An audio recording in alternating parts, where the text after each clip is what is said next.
Preside esta conferencia el doctor José Ángel Córdoba Villalobos, secretario de Salud, el doctor Germán Fajardo Dolce, comisionado nacional de arbitraje médico CONAMED, área responsable del análisis de los casos de los fallecidos, y el maestro Salomón Chertoriski, comisionado nacional de protección social en salud, responsable del área encargada de los gastos catastróficos y financiamiento en coordinación con la Subsecretaría de Administración y Finanzas de Salud y la Secretaría de Hacienda.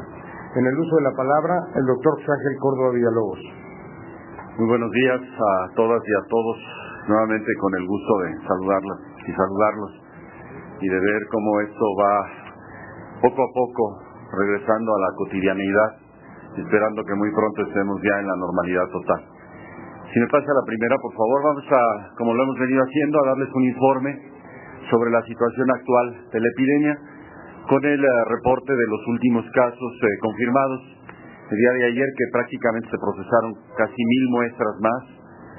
La que sigue ya tenemos más de 8,000 muestras procesadas.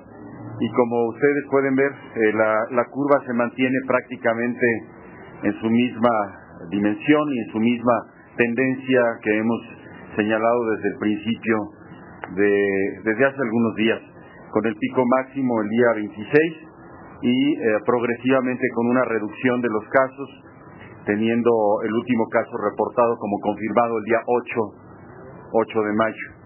El número total de casos confirmados es de 2,282 casos, entre los cuales tenemos 58 defunciones. Les decía, se han procesado 8,211 muestras con 7,451 pruebas útiles. Aquí ven ustedes la distribución que han tenido los casos confirmados por grupos de edad, y sigue habiendo una prevalencia superior en los más jóvenes de 0 a 19 años. 27.8% de las muestras enviadas han sido positivas, y casi es similar la frecuencia entre hombres que en mujeres, 50.3 en hombres y 49.7 en mujeres. El número de casos va disminuyendo conforme avanza la edad. En relación a las defunciones, como les mencionaba, hay 58 defunciones confirmadas por el virus H1N1. Esto corresponde al 2.5% de los casos. Entre más pruebas se van realizando, más casos se van confirmando. En general va habiendo una disminución del índice de letalidad. Si tomamos en cuenta el número de defunciones confirmadas por el virus y el número total de casos, aquí sigue habiendo una tendencia superior en las mujeres. Aquí vemos la distribución en la gráfica, nuevamente el 58.6% mujeres, 41.4% hombres, y el 79.3% de las personas en edades de 20 a 54 años. Ahí se distribuye la mayor proporción. Las características en cuanto a nivel escolar, la mayor parte, 43%, cursó el nivel primaria, 19.3% secundaria, el mismo porcentaje bachillerato, 10.5% profesional, y las otras subtipos en menos proporción. Cuando analizamos la ocupación habitual de las personas que fallecieron, nuevamente encontramos que la mayor parte, 16 casos, eran mujeres dedicadas al hogar, 11 trabajadores independientes, 11 empleados privados, 7 estudiantes, y ya con menor número de casos, desempleados, empleados del sector público, etcétera, etcétera. Al analizar las defunciones según la entidad federativa, la mayor concentración, básicamente, que si lo comparáramos con la densidad de población, el porcentaje sería menor, por supuesto, pero el mayor número de casos, y también por los hospitales de referencia, ha sido en el Distrito Federal, 72%, sigue San Luis Potosí, posteriormente Tlaxcala, Estado de México, Hidalgo, etc. En cuanto a la residencia habitual, en las personas que fallecieron, también la mayoría tenía como residencia el Distrito Federal. En segundo lugar, el Estado de México. Muchos de los pacientes del Estado de México fueron atendidos en el Distrito Federal. De San Luis Potosí eran 5, de Tlaxcala 3, de Hidalgo 2, de Baja California 1, Chiapas, Oaxaca y Aguascalientes 1. Al hacer el análisis de la institución de donde procedían, no necesariamente de donde eran afiliados, porque ha habido algunos casos de pacientes atendidos en instituciones donde no tenían afiliación. Como ustedes saben, ha sido una instrucción que ha existido desde el principio de la contingencia: los pacientes deben de ser atendidos, y particularmente si están graves, a la institución a donde acudan. Y hay algunos casos esporádicos, pero hay algunos casos que fallecieron en alguna institución de la que no eran derechohabientes, pero ahí fueron atendidos. Entonces la mayoría son del IMSS, 7 de los servicios de salud del Distrito Federal, 6 de los hospitales de referencia, que son el GEA González, el General, el Hospital Juárez, 5 del ISSSTE, 5 de los Institutos Nacionales de Salud, y después de las instituciones de los servicios estatales de salud del interior de la República y 2 de los privados. En relación a la fecha de ocurrencia de las defunciones, ven ustedes que también la curva tiene esta tendencia regresiva, en donde el día 25 de abril fue el día que hubo mayor número de casos confirmados de muerte por este virus, y la última muerte confirmada por este virus que tenemos es el 7 de mayo. Si analizamos los síntomas más frecuentes, nuevamente la fiebre ha sido sin duda el síntoma predominante en el 91.4%, después tos, después dificultad para respirar, expectoración, ataque al estado general y ya otros síntomas menos frecuentes. Entonces, en estos casos sí es importante, dentro del filtro escolar, el poder insistir que son los datos que hay que preguntar más, sobre todo la presencia de fiebre, de tos, de falta de respiración, de flemas, de ataque al estado general y ya secundariamente el flujo nasal.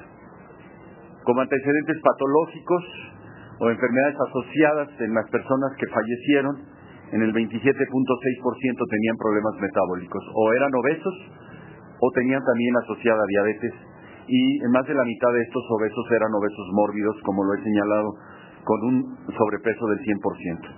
Padecimientos cardiovasculares en el 12%, tabaquismo en el 8%, otros padecimientos como infecciosos o respiratorios con menor proporción, algunos incluso con padecimientos neoplásicos. Algo que es fundamental es esta gráfica, en donde nos permite demostrar que de los pacientes que fallecieron, el 93.2% inició sus síntomas antes del 23 de abril, es decir, antes de que supiéramos que estábamos luchando contra un germen nuevo. 54 de estos casos, el inicio de la sintomatología fue antes de que supiéramos que este era un germen nuevo. Y en 4 fue ya después de que supimos que se trataba de un germen nuevo. Esto tiene importancia para después el análisis de causalidad o de factores de letalidad que se tiene que hacer. También en la curva ustedes pueden ver la disposición tanto de los casos probables como los confirmados, que prácticamente sigue esta misma tendencia que hemos estado señalando durante todos estos días, con una franca nivel hacia el descenso en las últimas fechas.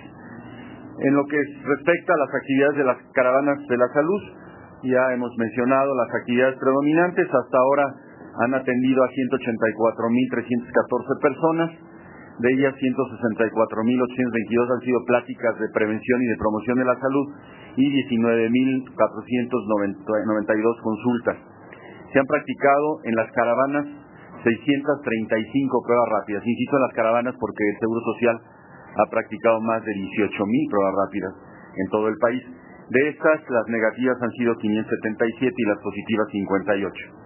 En cuanto a la distribución de los casos confirmados por entidad federativa, ahí tienen en color morado, donde hay mayor frecuencia, son básicamente los que hemos estado mencionando: Zacatecas, San Luis Potosí, Veracruz, Hidalgo, Estado de México, Distrito Federal y Tabasco.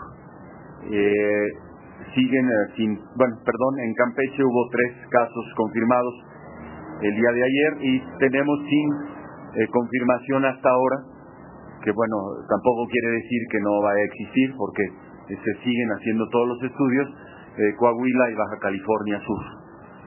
Algo que quería señalarles es que en las playas o de las playas más importantes de México, Puerto Vallarta, Los Cabos, Cozumel, Mazatlán y Zihuatanejo de Azueta, hasta ahora no tienen ningún caso confirmado. Es esto que queremos nosotros insistir para repetir que los destinos turísticos son seguros en México. Las personas pueden regresar con toda tranquilidad, se está haciendo un monitoreo muy intenso. Claro, eventualmente puede presentarse algún caso aislado, pero muchas veces incluso son casos que pueden venir del exterior. Entonces, estas cinco playas en especial no han tenido ningún caso confirmado. Puerto Vallarta, Los Cabos, Cozumel, Mazatlán y Zihuatanejo. En relación a la disposición, al número de casos confirmados en el mundo, bueno, tenemos, como ustedes ven, casi todo el continente americano ya afectado. Los Estados Unidos ya rebasaron los 2.600 casos, nosotros estamos en 2.282. En Europa hay varios países, entre ellos España, que tiene el mayor número de casos. También están afectados países de Medio Oriente y de Asia Pacífico. En total hay 30 países del mundo afectados. Para concluir, quiero mencionarles que el comportamiento entonces de la epidemia sigue en descenso en el ámbito nacional. El pico máximo fue el 26 de abril, tenemos 2.282 casos confirmados, actualmente 58 defunciones confirmadas que representan el 2.5% del total de los casos con influenza AH1N1, en los cuales sigue habiendo una mayor frecuencia en las mujeres en las defunciones con el 58.9%. Todas las entidades federativas muestran una tendencia hacia el descenso. Algunos el descenso está empezando porque ciertamente empezó un poco más tarde la epidemia y el pico lo alcanzaron más tarde, del 25 o 26. Pero prácticamente en todas estamos viendo una tendencia a la disminución, y también el hecho de que hay varias ciudades turísticas por excelencia en México que no han presentado absolutamente ningún caso. Muchas gracias. Pasaremos a preguntas y respuestas. Les pido por favor seamos muy concretos. Elizabeth Rodríguez, Notimex.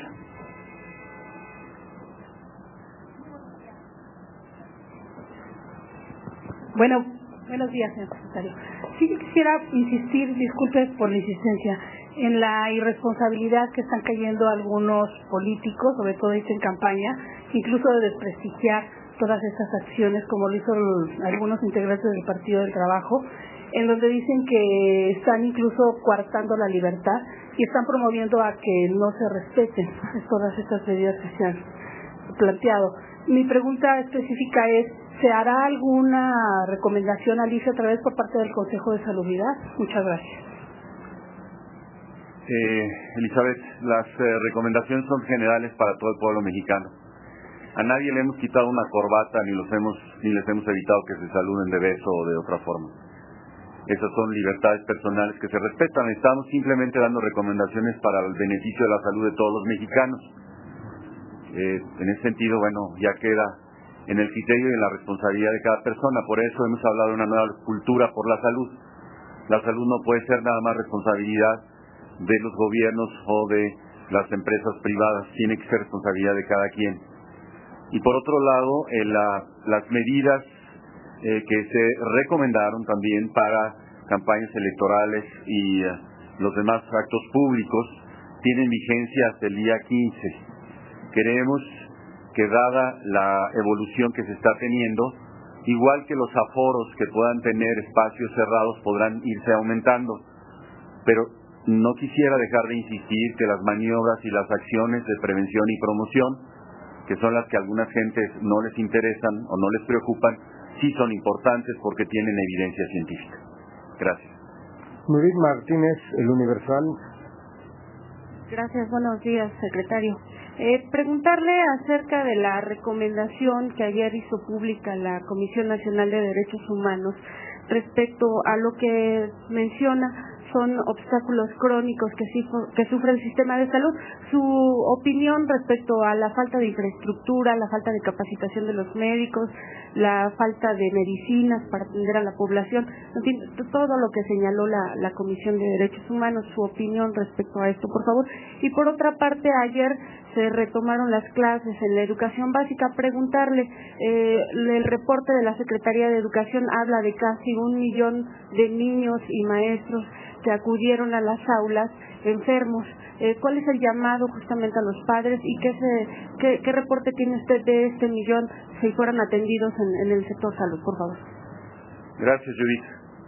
Bueno, realmente desconozco en base a qué hace estas afirmaciones la Comisión Nacional de los Derechos Humanos y le voy a explicar.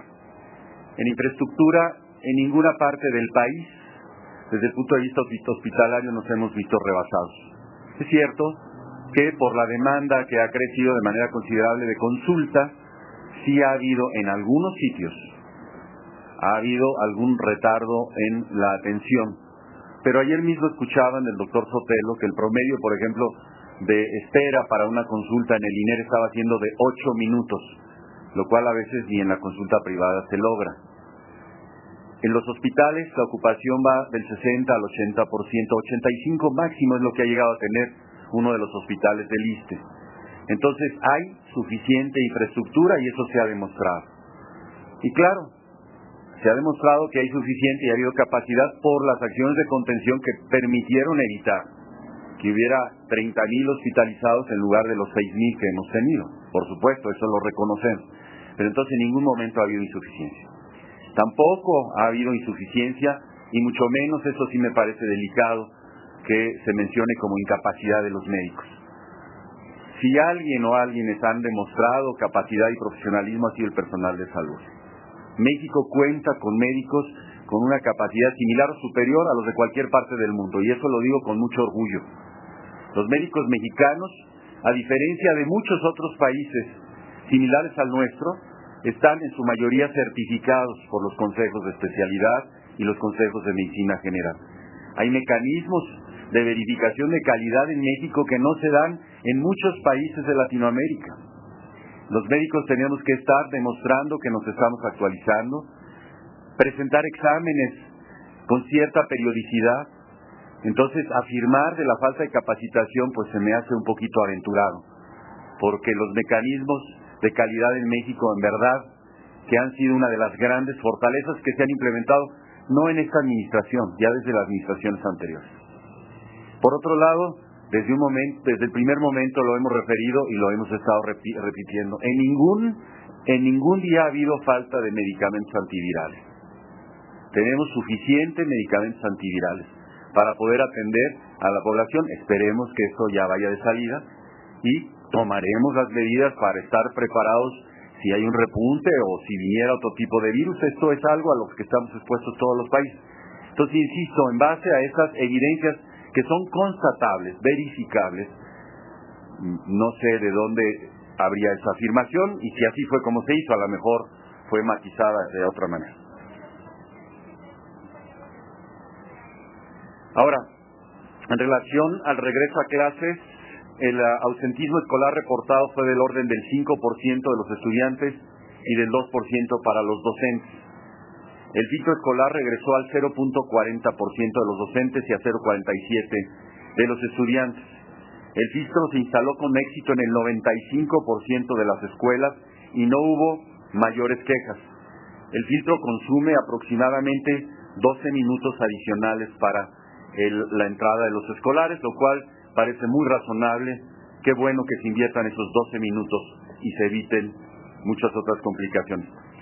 Ingresaron aproximadamente 18.2 millones de niños, que corresponde a 0.47%, es decir, alrededor de 100,000, no de 1,000,000. Alrededor de 100,000 niños fueron los que regresaron. De los estudiantes que fueron detenidos con algún síntoma, el 43% del total fueron regresados inmediatamente a sus casas y el 57% se quedó en las instalaciones escolares. Esta situación sí fue un poquito contrariante porque algunos niños se van solos a la escuela, entonces no había forma de regresarlos a las casas solos. Entonces se les dispuso en un lugar en donde no tuvieran contacto con el resto de los niños para evitar que hubiera alguna causa algún motivo de contagio. También quiero decirles que en el caso de la educación superior, el regreso ha ido mejorando día a día, tanto en los maestros como en los alumnos. El regreso, por ejemplo, en los maestros el día 7 de mayo fue el 65.9, el 8 el 64.4 y ayer ya el 73.7. Si hablamos de los alumnos, también ha ido mejorando. El día 7 fue del 73.8 y ayer fue ya del 77.4. Y cada día hay menos prácticamente niños que tienen que ser regresados a sus domicilios o a los centros de salud. Cada vez hay una menor cantidad, y también de los estudiantes de educación superior. En las cifras que tenemos hasta ahora, en el estado donde más se regresaron a sus casas o a las clínicas del sector salud, fue 112 en Chiapas, 105 en Yucatán, 82 en el Estado de México, 76 en el Distrito Federal y 75 en Michoacán. Evidentemente esto pues no está en proporción con el número de habitantes y número de niños que regresaron a las escuelas. Pero entonces, esto les da una idea que en general el funcionamiento del filtro escolar ha sido excelente tanto por los padres como a nivel de las escuelas. Gracias, Judith. Guadalupe Flores, Televisa. Buenos días. Señor secretario, ¿qué reporte tiene sobre una falta de surtimiento de antivirales y antigripales en farmacias privadas del país? ¿Se podría pensar que hay un acaparamiento o hay alguna estrategia por parte de los comerciantes? ¿Qué llamado hace a la población? Porque en muchos lugares públicos ya no se usa el cubrebocas y en especial, hoy está haciendo mucho frío,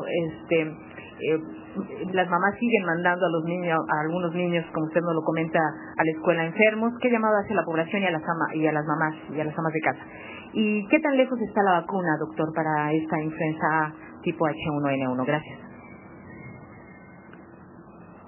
Sí, Guadalupe. Mira, de acuerdo con el decreto que se estableció, se facilitó la importación de los medicamentos.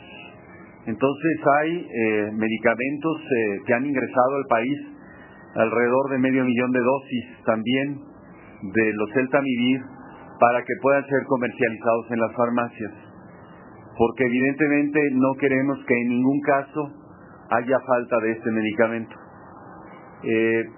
La cuestión ya de la verificación de los precios o los abusos que se puedan dar, pues corresponde a la Secretaría de Economía. Lo que sí podemos decirles a la población es que en el sector público a nadie se le niega la atención y el medicamento es gratuito. Entonces, si alguien tiene algún problema, decide ir por la confianza con su médico particular, que siempre ve muy bien, pero que si no encuentra el medicamento, vaya con nosotros. Tenemos medicamento y se lo vamos a obsequiar. Es lo que se ha estado dando sistemáticamente. En cuanto a las familias, sigo insistiendo, no hay que bajar la guardia, hay que mantener las medidas de prevención. El cubreboca tiene que ser utilizado de manera selectiva. ¿Qué quiere decir esto? En espacios cerrados, no controlados, y no controlados significa donde entra cualquier gente que no haya tenido un filtro, pues mejor usarlo. Si se va a hacer ejercicio, es mejor usarlo porque, y sobre todo si es en un espacio cerrado, pues se aspira mucho más y hay más riesgo. Si se está en un espacio controlado, como puede ser una escuela donde hay un filtro, o dentro de la casa, no hay necesidad de utilizar el cubreboca. Y por otro lado, estos cambios de temperatura sí, pedirles que protejan a los niños, cubriéndolos mejor, evidentemente dentro de sus posibilidades, y nuevamente que si tienen cualquier síntoma es preferible que no vayan 3 días a clase, que inviertan en su salud y que inviertan en la salud de los demás. Finalmente, las vacunas, como se los había comunicado, la OMS en los próximos días 15 y 16 de mayo va a tener una reunión mundial en relación a esto. De hecho, la asamblea empieza el día 18, el próximo lunes, y se va a determinar, están solicitando la autorización de los países del mundo que han tenido ya el virus, de que la vacuna no tenga un derecho de patente. Es decir, que todo el mundo pueda, dentro de su capacidad, los países producir esta vacuna, y nosotros esperamos también tenerla en México. Y lo que les he estado mencionando, que no ha cambiado, en promedio, el tiempo de producción para que salga una vacuna, no nada más de producción, sino de investigación y de pruebas clínicas, en general no es menor de 6 meses, porque hay que tomar un grupo control, hay que ponerles el antígeno atenuado, hay que hacerles pruebas de anticuerpos, hay que ver que no tengan reacciones colaterales antes de liberarla al comercio. Entonces sí, yo creo que pues probablemente por ahí ojalá, de fines de octubre, noviembre ya la podremos tener. Gracias. Adriana Hernández, Grupo ASIR. Buenos días. A mí me gustaría saber, sobre todo para el señor Fajardo, buenos días, si hay algún tipo ya de denuncias que se han hecho por falta de atención, dado esta epidemia que se suscitó hace unas semanas. También para el señor Salomón, ¿qué acciones son las que se van a tomar para poder reforzar, no sé, alimentos, despensas para las personas que se vieron afectadas, o cuáles son las situaciones que se encuentra Diconsa después de esta epidemia? Muchas gracias. Gracias, buenos días. Sí, Adriana, quería comentarte que a partir del día 23, que se dio la alerta, la Comisión Nacional de Arbitraje Médico no ha tenido un aumento en las quejas, en las denuncias, en las solicitudes de orientación, de asesoría o de gestión inmediata. El número se mantiene igual desde que se inició la alerta. Son 60, 70 orientaciones diarias. Sí, Adriana, una disculpa, pero hace mes y medio no soy director general de Diconsa, soy el comisionado nacional del Seguro Popular, y la razón de estar aquí es aportar los datos, si fuera necesario, en cuanto a la inversión, el gasto que se ha hecho y lo autorizado por el Fondo para Protección de Gastos Catastróficos. Una disculpa, Adriana. Muy bien. A ver.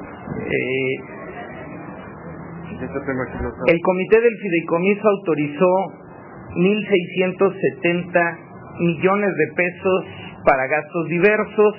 Los capítulos más representativos, por supuesto, son los antivirales, equipamiento de laboratorio, medicamentos básicos, cubrebocas, guantes, batas, etcétera. Hasta el día de hoy se han ejercido ya de estos 1.670 millones 525 millones de pesos. El resto está disponible. Algunas contrataciones ya se hicieron y no se han facturado, pero el resto del dinero está disponible.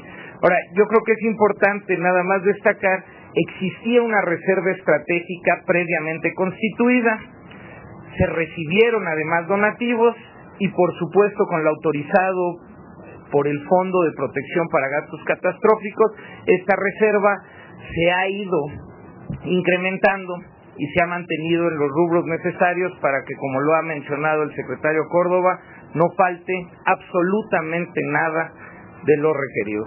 Muchísimas gracias. Gerardo, te contesto porque era una pregunta que habías hecho ayer. Mira, se gastaron también de la reserva el correspondiente a 60 millones de pesos de medicamento y alrededor de 10 millones de pesos en cubrebocas, en trajes. Básicamente lo que se ha comprado son mascarillas, medicamentos para caravanas de la salud, no nada más oseltamivir, sino otro tipo de medicamentos sintomáticos, guantes, cubrebocas, batas, lentes de seguridad, toallas de pared, toallas antisépticas, termómetros, jabón líquido, equipos de laboratorio, etcétera, etcétera. Eso ha sido la causa, y lo que tenemos ahorita es alrededor de 1.500.000 y tantas mil dosis, cuando al iniciar la contingencia iniciamos con 1.100.000. Entonces tenemos más reserva que lo que teníamos al principio, aun cuando se ha estado utilizando, y todavía falta hacer el inventario final, que se tenga que hacer en un momento, de lo que se envió a los estados, que como se los hemos comunicado, son alrededor de 240.000 tratamientos que no han sido utilizados todos, han sido utilizados menos de la mitad, y también la parte que se entregó al Seguro Social, que tampoco ha sido utilizada completamente. Todavía hay reserva.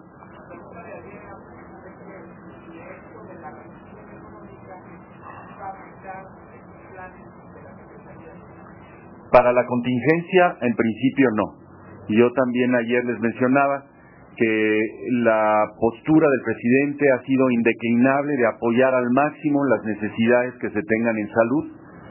Y bueno, después habrá la forma de tratar de resarcir otras áreas, pero teniendo plena conciencia que lo primero es que todos los mexicanos estemos sanos y que como no hay un daño a la planta productiva, el restablecimiento de la economía puede ser mucho más rápido que lo que pasa en otras situaciones como son terremotos o inundaciones en donde la infraestructura se pierde. Aquí tenemos que conservar lo más valioso que son los seres humanos y en ese sentido vamos. Ángeles Cruz, La Jornada.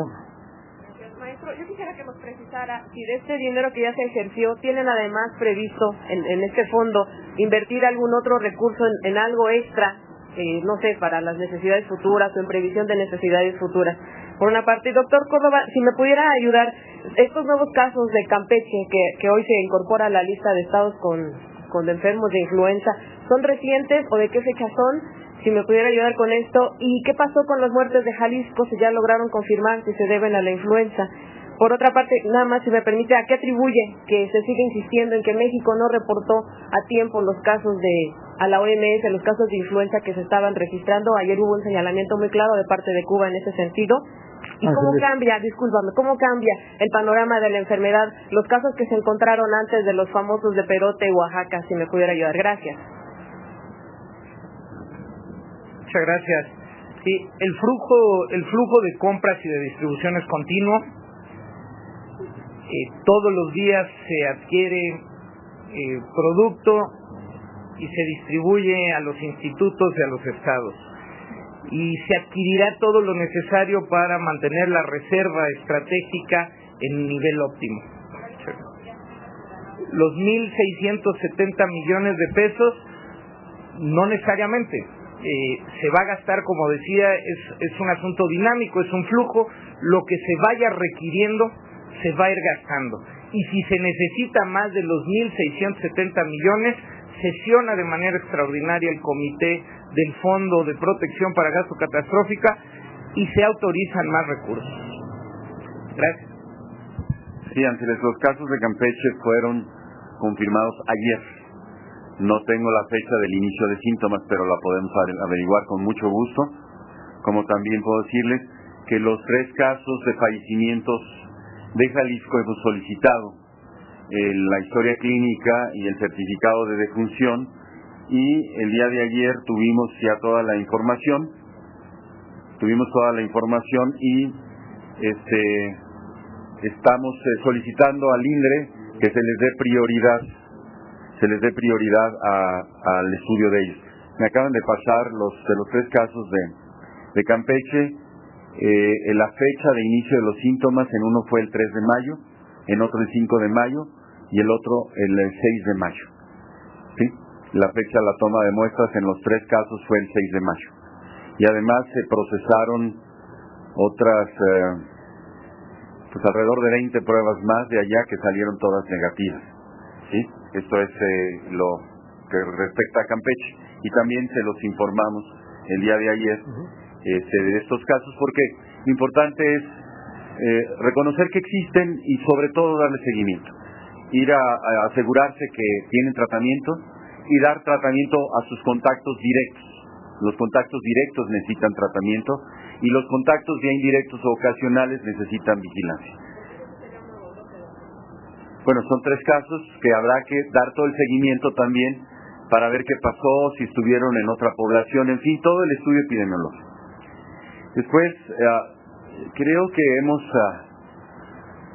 insistido, hemos relatado hasta con lujo de detalles toda la historia del informe de los casos a la OMS, desde los casos de Perote, el intercambio que tuvimos con OPS en los primeros días de abril, en los que la OMS dijo que estaba de acuerdo con el informe. En fin, nunca ha habido ningún ocultamiento, siempre lo han conocido. Y bueno, esto es lo que puedo decir en relación a esto. Rosalía Servino, El Financiero. Gracias, doctor. Buenos días. Precisamente ahora que está hablando de esta apertura de información, me gustaría a mí conocer su opinión sobre una publicación de un artículo de la revista Science, donde hablan de que, de acuerdo obviamente a esta potencial de diseminación del virus, se piensa que podrían existir en México entre 6,000 y 32,000 casos. No sé si me pudiera dar su opinión al respecto y nada más precisar un dato. ¿Cuánto cuesta cada muestra que se hace en laboratorio, por favor? Gracias.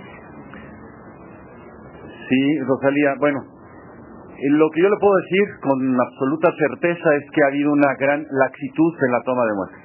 O sea, no ha habido ninguna restricción. Y se han estado mandando miles de muestras. En realidad, hemos recibido un poco más de 10,000 muestras. Si los otros casos no se han detectado, a lo mejor es porque los síntomas no han sido evidentes. Y es cierto, puede haber también muchos casos asintomáticos. Puede haber portadores asintomáticos en muchas personas, e incluso por ello resulta fundamental el poder hacer, antes de hacer una planeación en la forma como se va a utilizar la vacuna, un estudio de anticuerpos, a un muestreo que sea representativo. Yo casi podría estar seguro que alguno de nosotros se ha puesto en contacto con el virus y no le ha dado la enfermedad, y qué bueno. Porque además también ha habido esos argumentos. Pero oye, es que el caso que yo te mandé no puede ser positivo si el niño se curó con paracetamol. Pues sí, qué bueno. Las resistencias, las defensas son diferentes. Hay personas que reaccionan de una manera y de otra.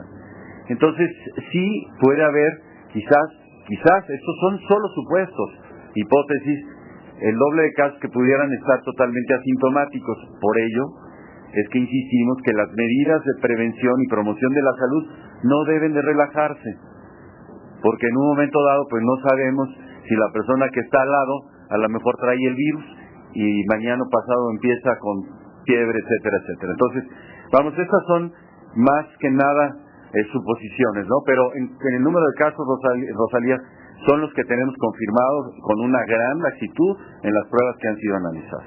Ya llevamos 8,200. El costo es aproximadamente 450 pesos, sin incluir algunos costos indirectos que se referirían básicamente al salario del personal, etcétera, etcétera. Xochitl López Barrón, Radio 1000. Buenos días.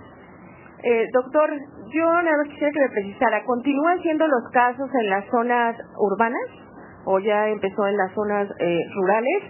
Si sí ha bajado el contagio, nos decía el especialista de la OPS, Óscar Mujica, que ya se decía que estaba controlada cuando había bajado prácticamente el control o los contagios, por lo menos en 15 días. Y si me lo permite, ¿usted le enviará a Fidel Castro la información? Porque esta declaración de él nos viene a afectar como país, o le sugerirá a la Cancillería que haga un extrañamiento a Cuba. Gracias. Gracias, Xochitl. Mira, ayer también tuvimos la oportunidad de estar en Zacatecas y básicamente lo mismo que he observado que ayer en Zacatecas, anteayer en Pachuca, el domingo también en San Luis Potosí y el sábado en Guadalajara, es que la concentración de los casos sigue siendo urbana. El medio rural, al ser medios abiertos y haber menos aglomeraciones, han sido menos afectados, afortunadamente. Ciertamente que si ahí prende en algún sitio te puede afectar a toda una localidad, pero la disposición, la distribución ha sido predominantemente urbana hasta ahora. Sí, en Zacatecas la mayor parte de los casos están en la capital y en Guadalupe, que es conurbado. En el caso de Jalisco, pues la mayor parte están en los 3 municipios conurbados, Guadalajara, Zapopan, Tonalá y Tlaquepaque. No, yo no le voy a mandar nada a Fidel Castro, ni me lo ha solicitado. A lo mejor me lo regresa, entonces mejor que sea la Cancillería quien establezca estas funciones de relaciones exteriores que no me tocan a mí. Sí, tenemos evidencias, por ejemplo, mira, aquí tengo el informe del Seguro Social, que habían estado teniendo ingresos el 25 de abril hasta 141 ingresos. Ayer tuvieron 7. O sea, va en franco descenso. Y estamos hablando del Seguro Social nacional, no del DF, a nivel nacional. 7 ingresos nada más. De 141 fue bajando a 110, 90, 80, 20, en fin, ayer fueron 7 ingresos. Y por primera vez, de casos sospechosos, porque esto tarda en confirmarse, el Seguro Social ayer fue el primer día que no tuvo ningún fallecimiento. y que tiene el menor número de casos hospitalizados, tiene solamente 103.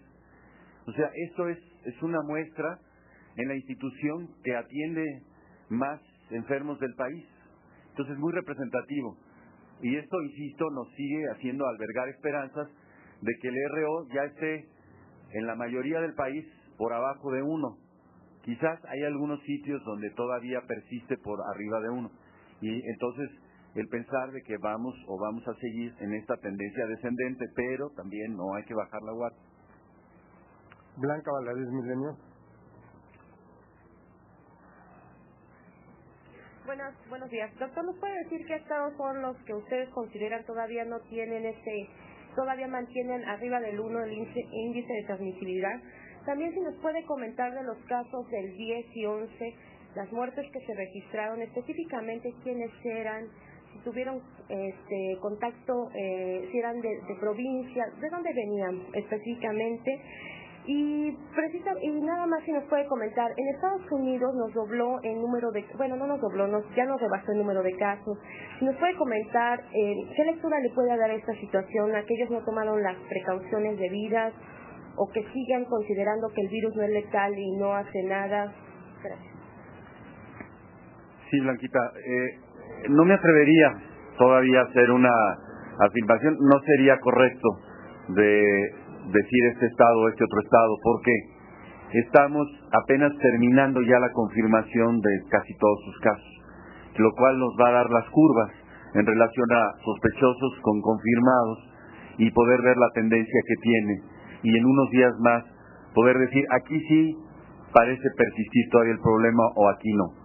La deducción que tenemos hasta ahora es que en todo el país hay esa tendencia hacia el descenso, en algunos más que en otros. Pero decir este estado todavía no, este estado, creo que es un poco aventurado.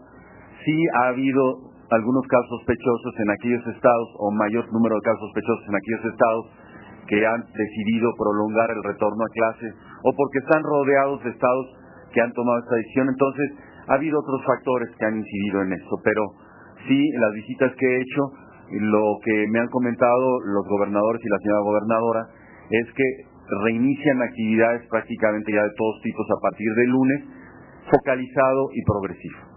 En segundo lugar, las dos últimas muertes que nos informaron el día de ayer que fueron confirmados, una fue de una mujer de 58 años y otra de un hombre de 16, una del estado de Baja California y otra del estado de Hidalgo.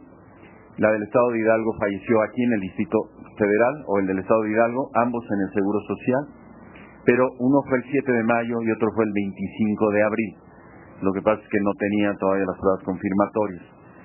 Y finalmente, en el caso de los Estados Unidos, han aumentado el número de casos, e incluso ayer el secretario de Salud de Sonora comentó con uno de los integrantes del Gabinete de Salud que estaban viendo ya algunos casos que venían de Arizona. O sea, ahora ha habido algunos casos que vienen hay mucho flujo en la frontera y entonces vienen también de allá para acá. Es lo que le podría comentar. Karina Aguilar, Radio 13. Buenos días, secretario. Si nos pudiera comentar, por favor, precisar la fecha exacta del último fallecimiento, nos dijo 7 u 8 de mayo, y también cuándo iniciaron los síntomas de esta persona, en este sentido, para saber más o menos cómo va la tendencia. Y también preguntarle, usted señalaba que la mayoría de las personas fallecidas tuvieron síntomas antes del 23 de abril. ¿Esto quiere decir que entonces sí hubo una mala concentración de la información por parte de los estados hacia el INDRE, o qué fue lo que pasó? ¿Por qué si se dieron antes los casos? Digo, sabemos que no se sabía que era un virus nuevo, pero entonces sí hubo un flujo de información que no se dio de manera adecuada, ¿o qué pasó ahí? Gracias. Sí, Karina, el último fallecimiento que hemos de lamentar fue el 7 de mayo. Una paciente que estuvo hospitalizada y que había iniciado sus síntomas antes del 23 de abril. Como lo hemos estado insistiendo, el 93.2% de los pacientes iniciaron los síntomas el 23 de abril, donde nadie sabíamos que estábamos frente a un virus diferente. Estas muertes se presentaron en todos lados, o sea, no fue una cuestión de falta de reporte o de mala organización, se presentaron aquí mismo en el Distrito Federal, se presentaron en los institutos nacionales de salud. Lo que pasa es que se desconocía la existencia de este virus como un patógeno en humanos y su agresividad. Hasta después, hasta el día 23 supimos que de eso se trataba. Estos casos se trataron como neumonías atípicas, con todos los mecanismos o lo que las guías clínicas establecen. Los pacientes fueron intubados, pero fueron neumonías muy graves, en donde en algunas veces hubo una sobreinfección y que, bueno, precisamente por no saber que estábamos frente a un virus nuevo, un agente nuevo, no en todos los casos recibieron, más bien en menos de los casos recibieron tratamiento específico. Porque sí, el oseltamivir ya en algunos casos se había estado usando ante la desesperación, y de hecho el oseltamivir puede tener efecto contra cualquier virus de la influenza, aunque también en el caso de influenza A la amantadina puede servir. En el caso de H1N1 no sirve la amantadina, sirve oseltamivir y zanamivir. Entonces, muchos, a pesar de la utilización, tampoco funcionó porque o fueron atendidos o acudieron tardíamente, y en otros porque no se sabía el germen causal. Sí. Margarita Vega, Periódico Reforma. Buenos días. Doctor, usted dijo que se espera que a partir del 15 de mayo, que vencen estas recomendaciones, ya puedan relajarse las cuestiones de los aforos. ¿Significa que ya puede haber mítines políticos o cómo estaría? Y también con relación a los tiempos del Estado, ¿van a ampliar esta petición para seguir haciendo promoción o ya regresan al esquema normal? Y también quisiera insistir en cuanto a los casos, doctor. El primer caso, ¿en dónde se lo tienen ustedes detectados? Y también la primera muerte. Porque ustedes mencionan, el primer caso más o menos fue ahí del 10 de marzo y la primera muerte fue el 11 de abril. Gracias. Primero, si me limpio la nariz porque tengo alergia, no vayan a pensar que tengo ningún problema, El día que me dé esto, pues no voy a venir a dar ya las conferencias de prensa, me van a tener que disculpar. Sí, efectivamente, Margarita, las recomendaciones que se hicieron a los partidos políticos a través del IFE terminan su vigencia el 15 de mayo. Y primero tenemos que reconocer en general un gran apoyo, un gran respeto a estas recomendaciones por la mayoría de los partidos. Segundo, que el 15 de mayo era una fecha tentativa en función de la evolución que tuviera. Nosotros consideramos que puede ya empezar a haber los mítines, que sí es importante que no se relaje totalmente las recomendaciones, porque sí, y en particular en algunos sitios donde sigue habiendo casos, hay que tener específicamente las medidas de prevención. Como usted bien informa, porque creo que ayer o anteayer se le había contestado la pregunta, la primera muerte fue el 10 de abril de una paciente del sexo femenino de 24 años con residencia del Distrito Federal, y falleció también en el Distrito Federal y fue atendida en el Instituto Mexicano del Seguro Social. Buenos días y gracias por esta conferencia de prensa. Gracias. También ya se lo dije, ya lo saben.